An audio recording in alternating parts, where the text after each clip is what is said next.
Welcome, everyone. My name is Ana Berta Gutierrez. I lead the Inclusive Regional Economic Development Unit here at JFF.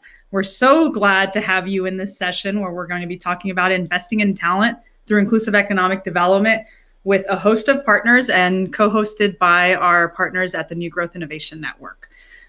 Please take a moment to introduce yourself in the chat. We are going to take us through a consultancy, a little bit of an abridged consultancy. What you can expect for the session today is that we're going to give you some context on our work in inclusive economic development, provide you some examples, and then really dig in with our one of our partners who is sharing a problem of practice. We've also combined some of our other partners across the United States who are trying to do this work as those thought partners who will be listening to the consultancy with all of you, listening to that problem of practice, and then sharing and helping us work through it. So as you're listening, as you hear things that maybe resonate, that you have a question, please ask questions throughout. We will have a JFF staff member that is going to look and be able to send us some of that. If we do not get to all of the questions, we will be following up. So please add in, and welcome to our session.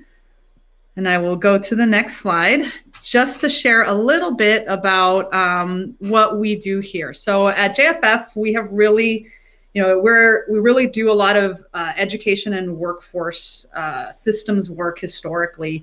And for over 35 years, that has really been our focus. And as we have been growing our body of work and advancing of our mission of economic opportunity for all, we have learned some things, and that is what we wanted to share with you.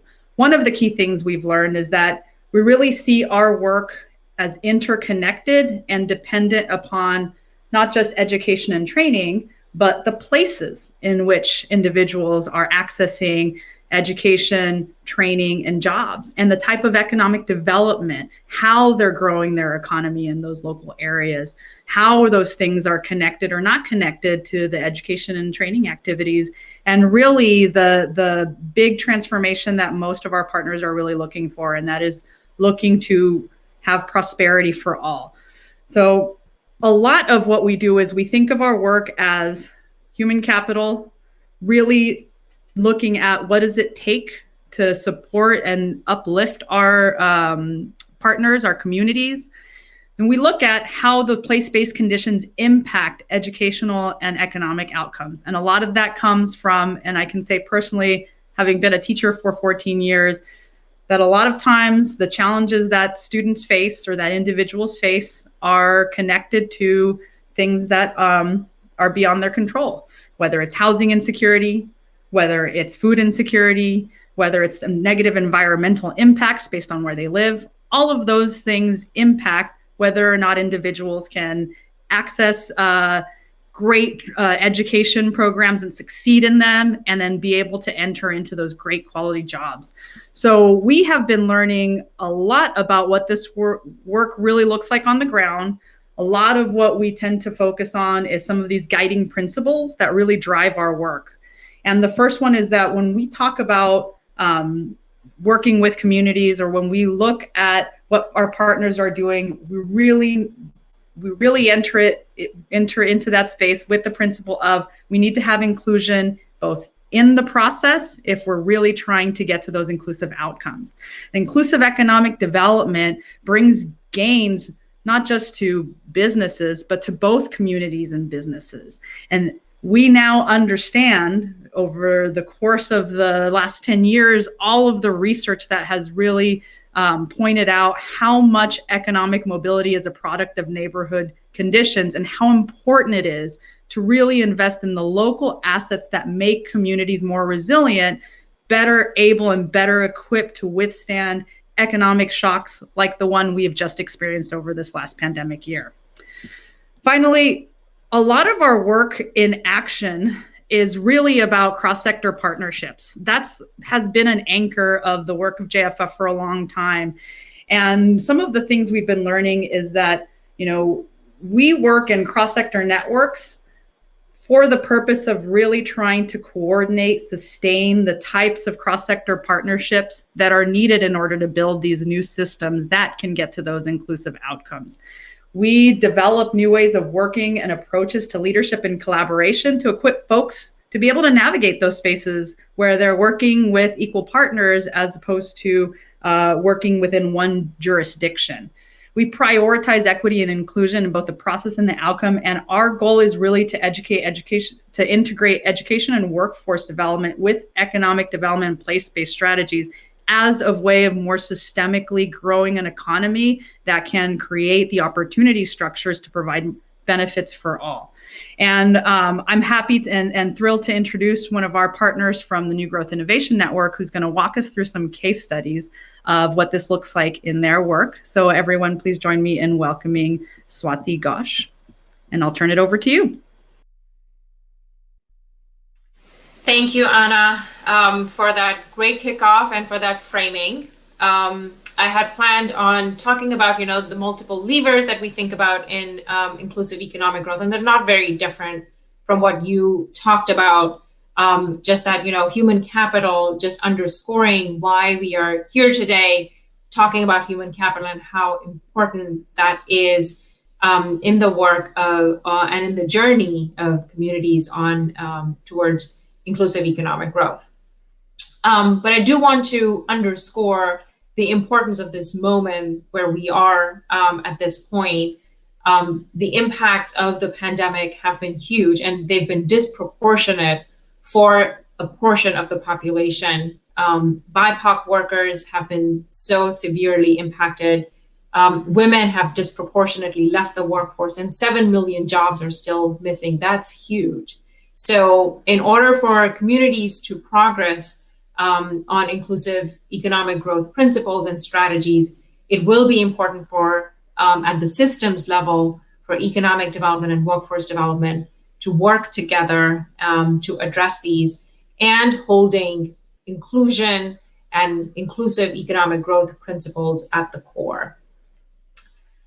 So in our work, we've studied multiple sort of examples of where communities are trying to build those bridges between economic and workforce development. I'm not going to go into the details of these case studies today. We do have people who work in this who are going to talk about it later, but each of these are examples of where economic development and workforce development are united. They're focused on target populations that improve the conditions for those target populations, be it BIPOC workers, be it women, be it low and middle income residents and workers in the community. And they're doing it by scaling up smaller programs that they piloted, understood, and they're now moving on to the next level. Grow Here Milwaukee is focused on career-based learning for high potential growth sectors. It's a partnership between students and educators and the companies, and how they can bring those together. Neighborhood on-ramps in Syracuse is focused on specific workforce strategies, creating those on-ramps for unemployed and underemployed residents in target neighborhoods. Southwest Michigan is focused on bringing those services down into the neighborhood so that they have better access, residents and workers in those neighborhoods have better access. And of course, we're going to hear from Janine Kaiser in a little bit around Cleveland and what Cleveland is doing with the Cleveland Innovation Project. But the themes that we see emerging from this work are is the value of starting small and scaling up, the value of working continuously to build those bridges between workforce and economic development, and that by focusing on historically excluded populations, you are in fact investing in the growth of the region, that it is not decoupled from the growth of the region by investing in historically excluded populations.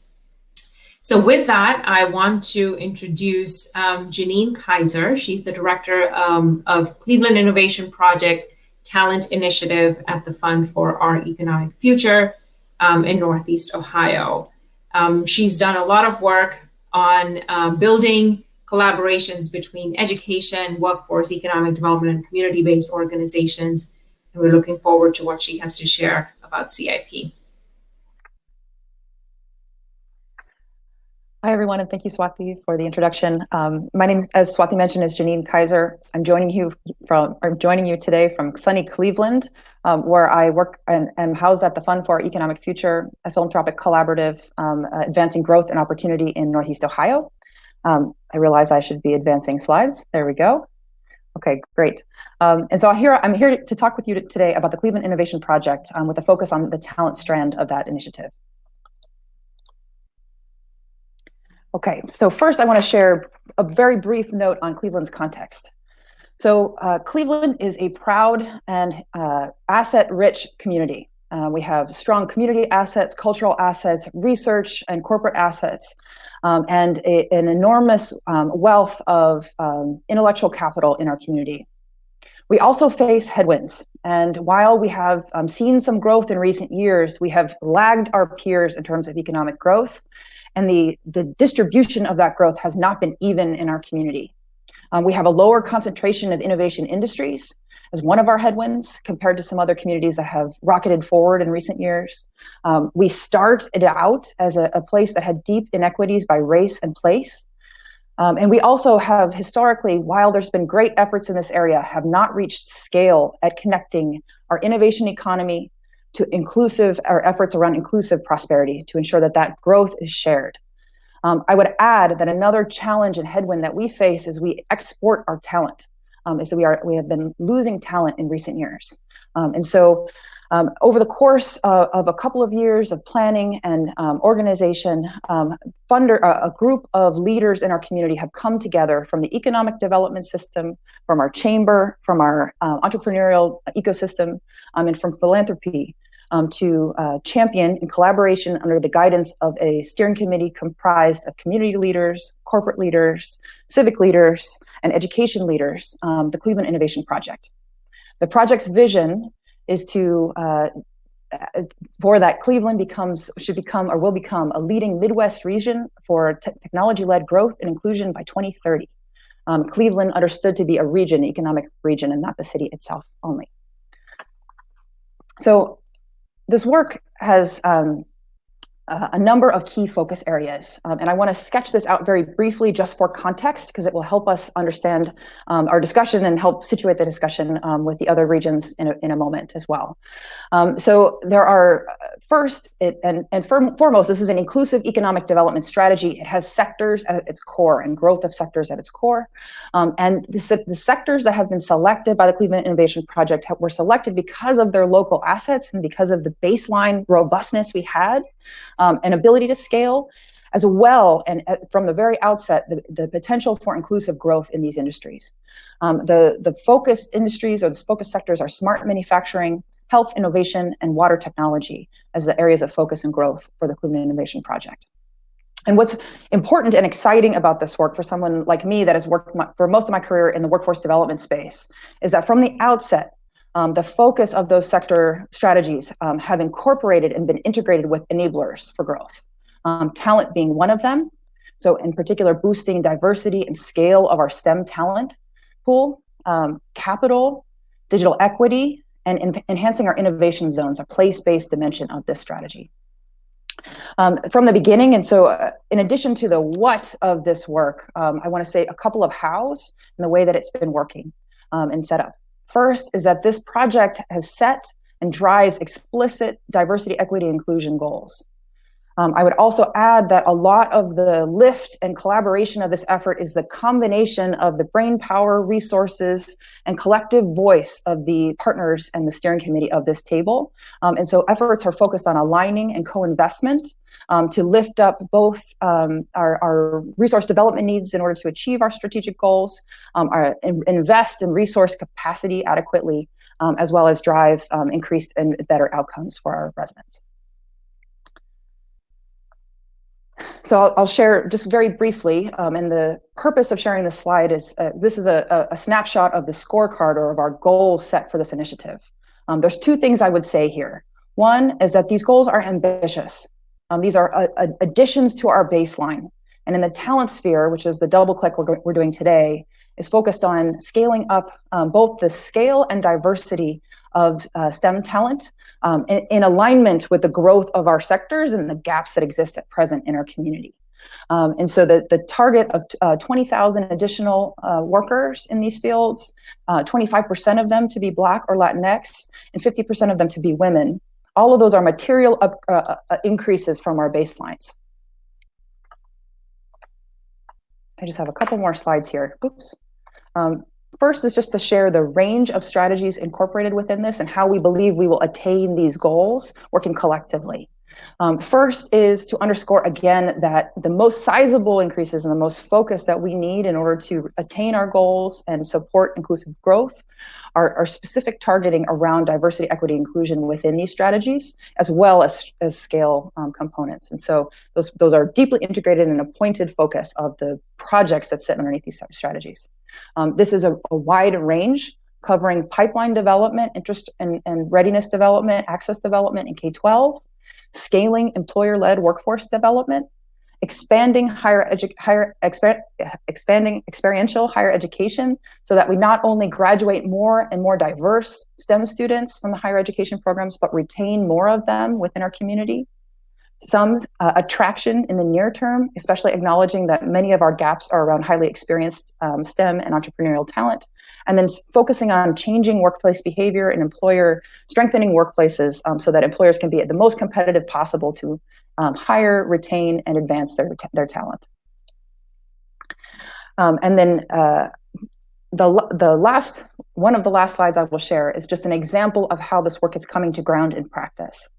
So those strategies are wide and sweeping. Underneath them are a set of initiatives that are driving concrete outcomes.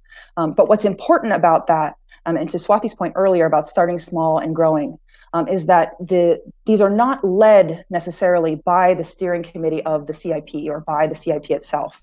Instead, we are trying to link, leverage, and scale up efforts that are either under-resourced or under-scaled, subscale, to attain these goals, building on what we have.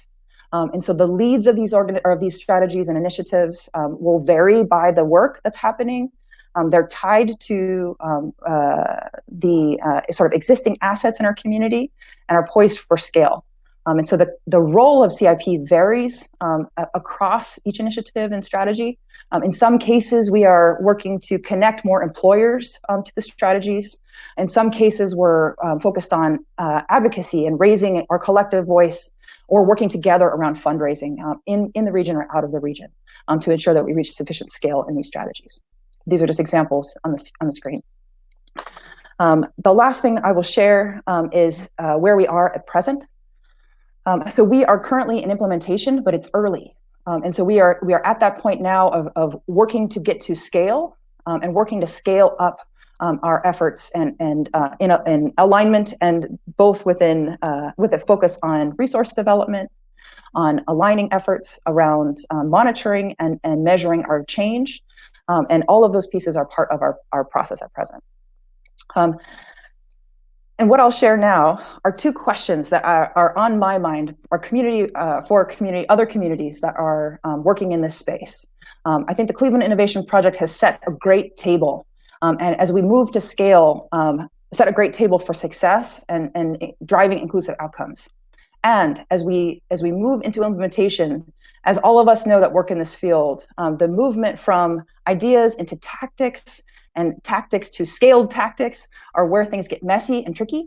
And so the two questions I'd pose for my peers today that I hope folks will be able to weigh in on is what successes and challenges have you had in ensuring inclusion remains at the center of your strategy and process and outcomes as you move into implementation and scale your work? And on the parallel side, what successes and challenges have you had in scaling up the range and depth of employer partnerships for driving inclusive growth outcomes? If you're someone like me that doesn't think in terms of reaching success, if it is easier to respond to what has worked well or not so well, that also is a great way to respond. So I'll pause there. I'm going to hand it back to Anna to position us into our discussion.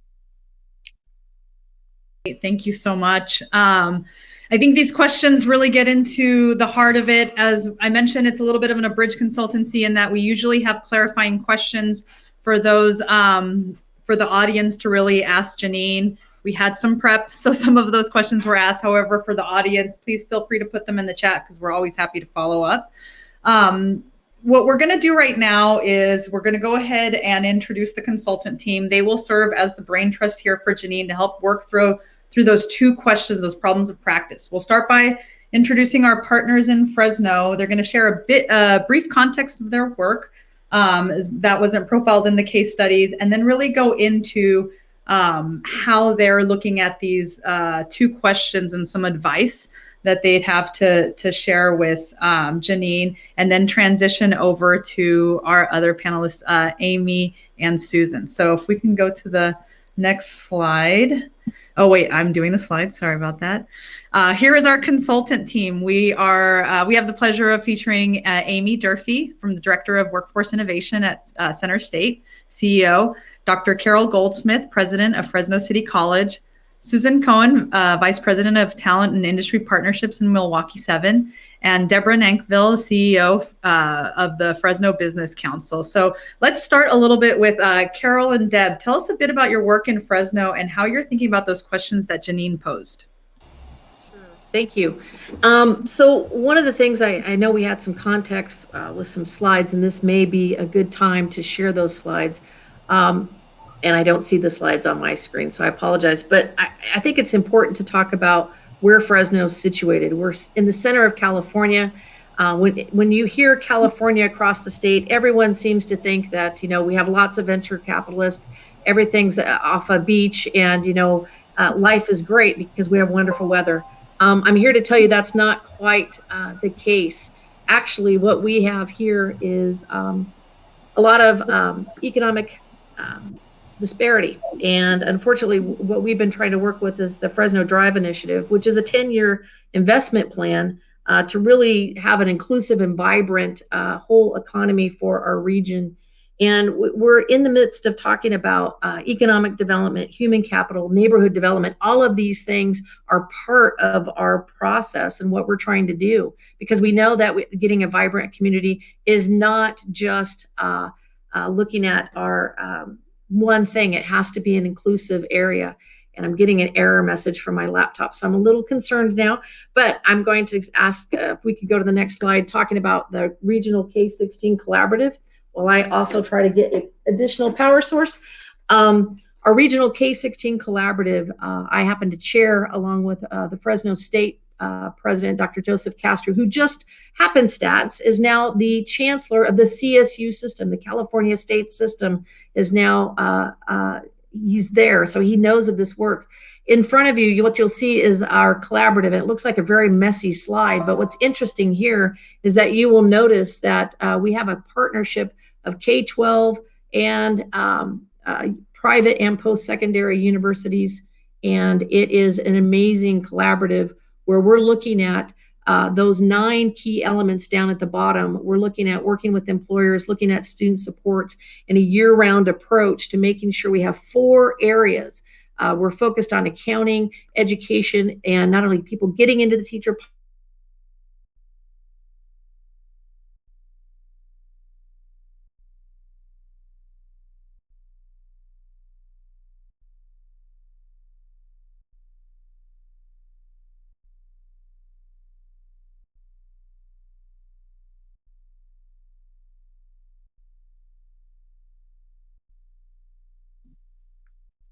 I'm picking up for Carol.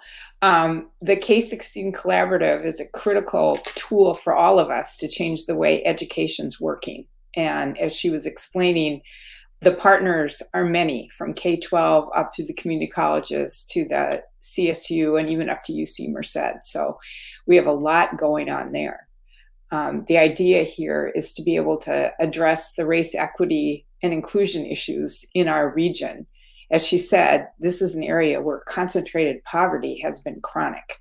And so we have a lot of challenges addressing large numbers of people with both trauma and economic issues. So the K-16 collaborative is a key part of all the pieces we're doing. Why economic, why equity? It's almost impossible today to separate the two for us because they go hand in hand.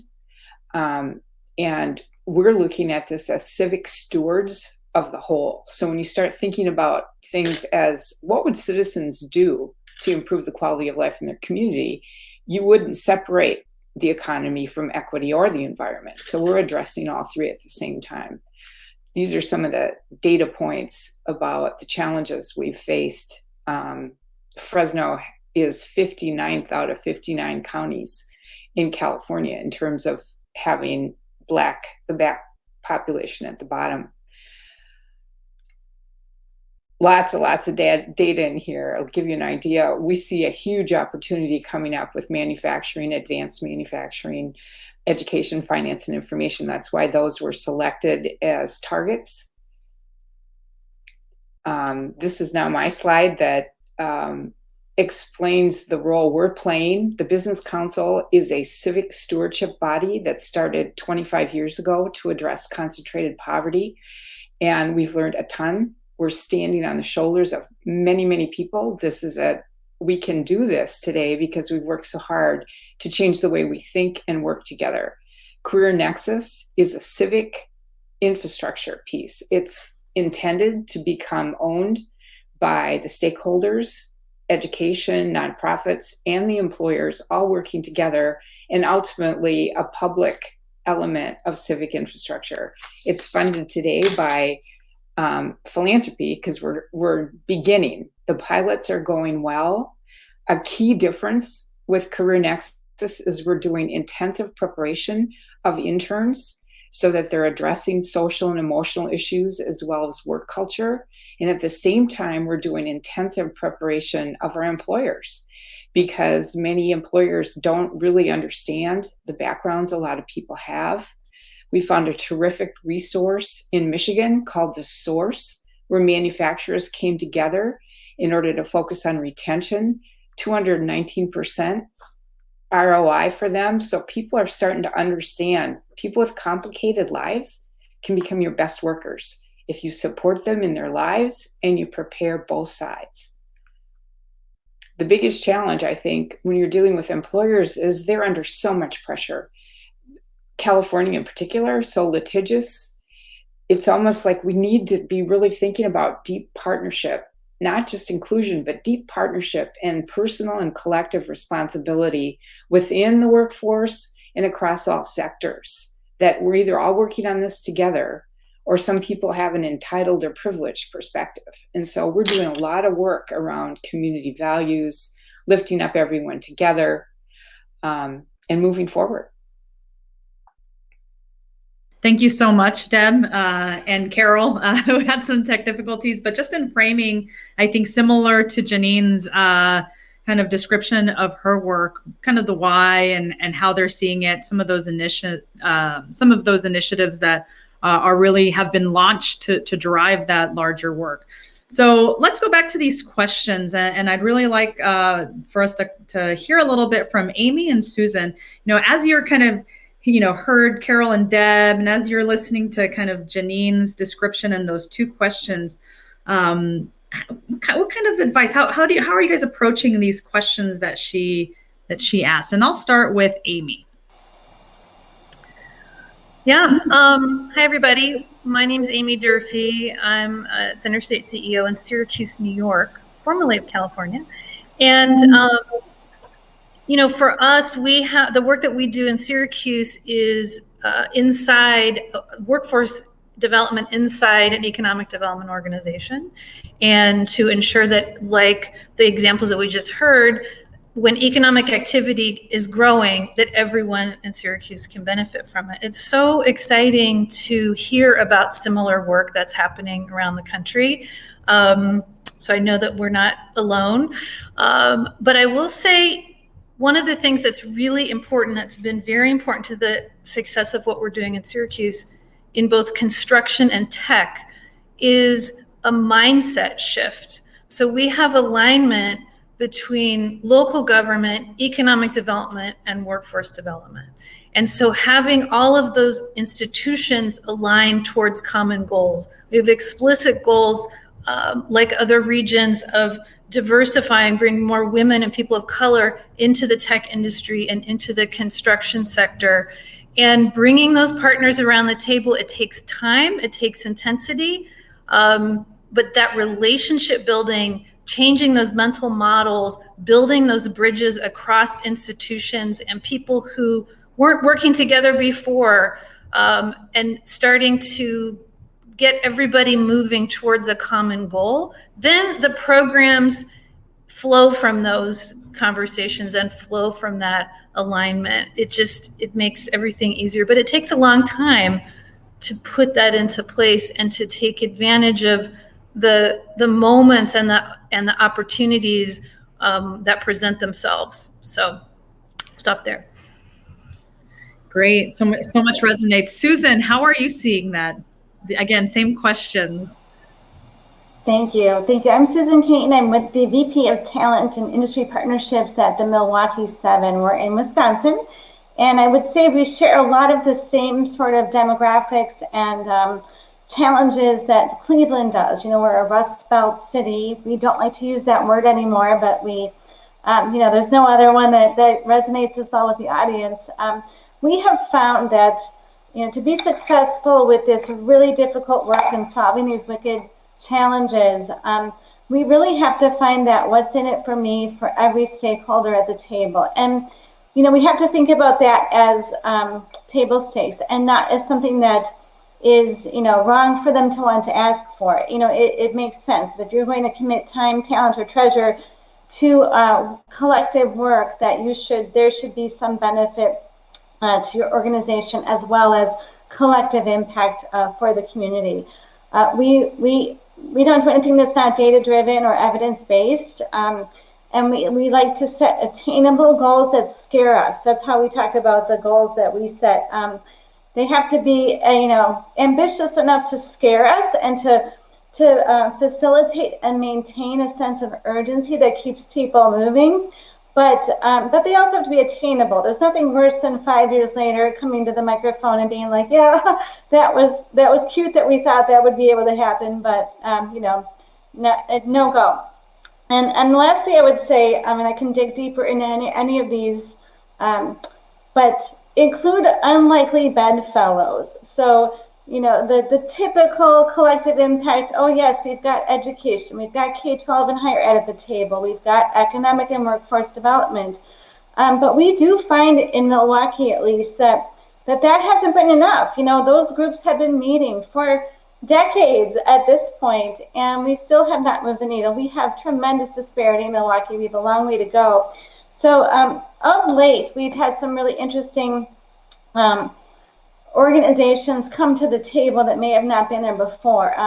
American Family Insurance has a corporate Institute for Corporate and Social Impact, and they're funding some really unique approaches to workforce development and social impact. There's a startup accelerator called Generator, a national startup accelerator that has its roots in Wisconsin, and they're helping us apply their startup support model to workforce development and social impact initiatives. There are a group of very small youth-serving nonprofits that have gotten together as a larger consortium to be able to speak with a louder voice or with more clout or impact in the marketplace, and perhaps glean you know, better support from funders or business partners for their collective efforts. So those are some examples of how we can include unlikely bedfellows and hopefully add some new voices at the table that have not been represented before. I really appreciate those points, and I want to invite Carol and Deb just to that question around the partnerships and how you get to inclusion. And I just love the invite unlikely bedfellows. I think you both have done a lot of that work. So I'll turn it over to Carol and Deb to share a little bit about that. Thank you. And first of all, thank you for keeping the show going. We had a little bit of a power surge here, so my apologies for checking out. You might have thought, what happened to that presentation? So thank you. Unlikely bedfellows. Yes, Deb and I are doing just that. You know, in Fresno with the Drive Initiative, we've been working with employers and also some of our community-based organizations and our faith-based as well, but also bringing some people in the social justice movement into these conversations at the table. And that's been highly unlikely bedfellows. In fact, oftentimes some of our employers haven't seen some of these people unless they were in like a litigious situation. So bringing people together around our community and around our issues around equity and what's best for our kids has been really a tremendous asset as we move forward together. And it's really helped anchor equity into the center of everything we're doing. Deb?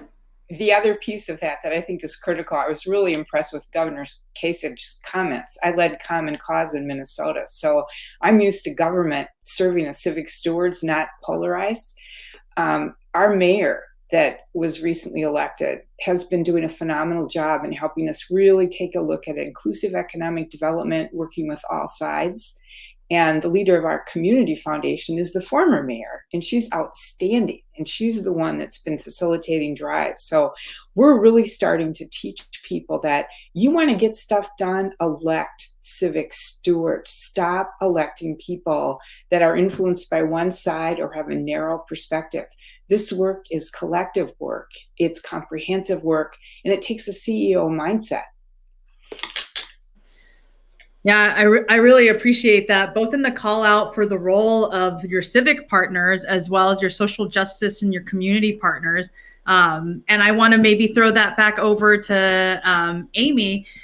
Given what you're hearing, anything else that you would want to share for Janine or want Janine to hear before we go into the next phase where we get her reactions? For me is, I guess, two things. One is accountability to the community. Using data to make sure that the people that you are targeting to benefit from all of this work are actually benefiting.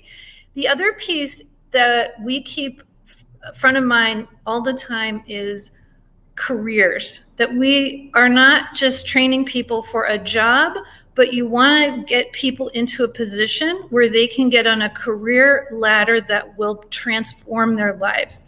And those are really different strategies. We've learned that in construction, and it's true in tech, it's true probably in any industry, but just really keeping focused, your North Star is getting people into career ladders. The workforce system is generally not set up to do that. And so you have to find other resources and develop other strategies to make that happen, working with people longer, just plugging them into different supports. So those are the two things I would add. We found in Milwaukee that employers are more engaged in educational attainment initiatives when they are attached to career pathways. And we can use our data to show what are those high demand, high potential career paths, which serves the learners and creates that, maybe not a guarantee, but at least an assurance that your credentials will have market value. But it also really engages the employers because they feel like they're beating a drum. We've got these careers, nobody knows about them, nobody wants to hear about them. And education is just, in its silo, preparing people for jobs that they'll have to leave the market to get. So that's a really key employer engagement piece too. And one part I would add too, in addition to the employer piece, which we have, is also these pathway navigators, not only for the student, but for the family, because oftentimes we can help educate the family. And oftentimes we get adult learners to come back because many of our parents really haven't been on a career path. So this is an opportunity for us to work with their student, but also to work with them and the whole entire family. We think that's a really promising practice as we move forward. Absolutely. Let's go ahead and transition now that we've heard a little bit from the Brain Trust, and the audience you have also been able to hear, and hopefully you're asking questions, things that we can address. But let's bring Janine back on and get a little bit of some of her reflections about what she heard.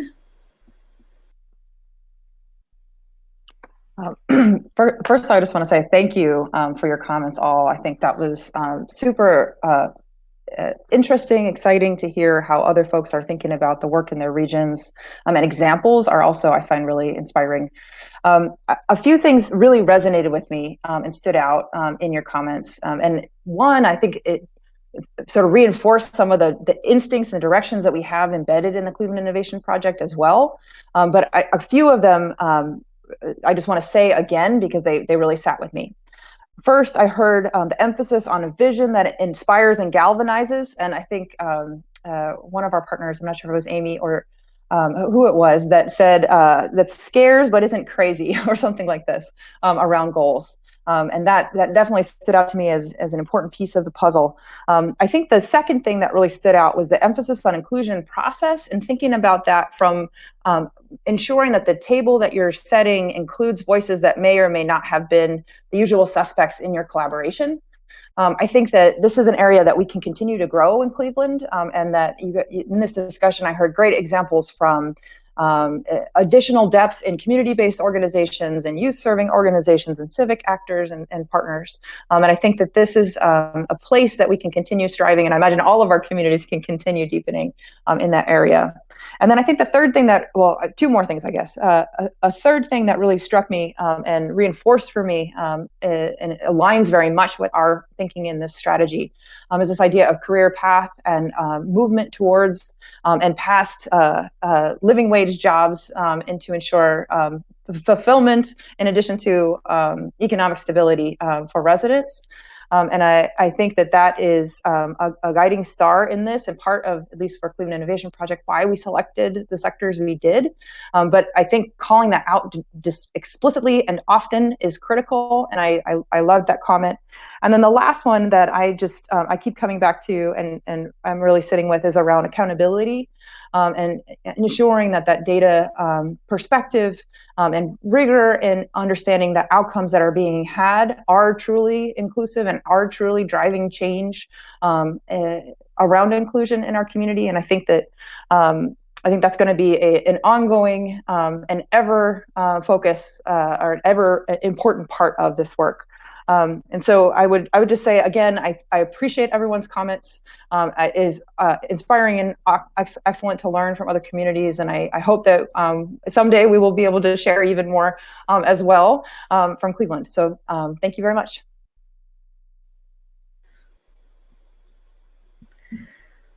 That was... Yeah, go ahead, Swati. We're both... That was great. Janine, Susan, Amy, Carol, Deb, all of you, thank you so much for your inputs and for sharing your thoughts. For the next step, we want to we have this call to action, a vision casting, if you will, that JFF and NGIN are working on a partnership where we want to continue to deepen our learning and the field's learnings around how to bring economic and workforce development together with a focus on equity and inclusion. We've heard questions that some of them are on the screen. How do you coordinate this in a way? How do you bring in the private sector? How do you bring in community members? How does this work? How can it be structured so that it has more impact in a place? And how do you make change on a systems level, et cetera? We've heard these questions, and we want to invite you to reach out to us if you're interested in continuing this conversation. I believe there's a link in the chat, and we would be happy to follow up with you as we continue to develop this partnership with JFF and want to deepen the learning for the field. Anything else, Anna? I think you said it. I will just underscore, our work and the partnership with NGIN is really born out of our desire to, support the field in growing an economy that can work for everyone. And I just want to thank the participants, because what you're doing and the type of collaboration and the type of systems building that you're all engaged with is new. It just hasn't been done in this way. And I really want to honor that work because it is complex, it is hard, but I also want you all to know is that there's a community out there. And for those of you guys who are trying to do that work or interested in it, please reach out. We want to be able to support you because we, as JFF and NGIN have a bit of a shared mission here, but that we do want to provide these economic and educational opportunities for all. So thank you all very much. Thank you to NGIN and the rest of our partners, and we hope you enjoy the rest of Horizons.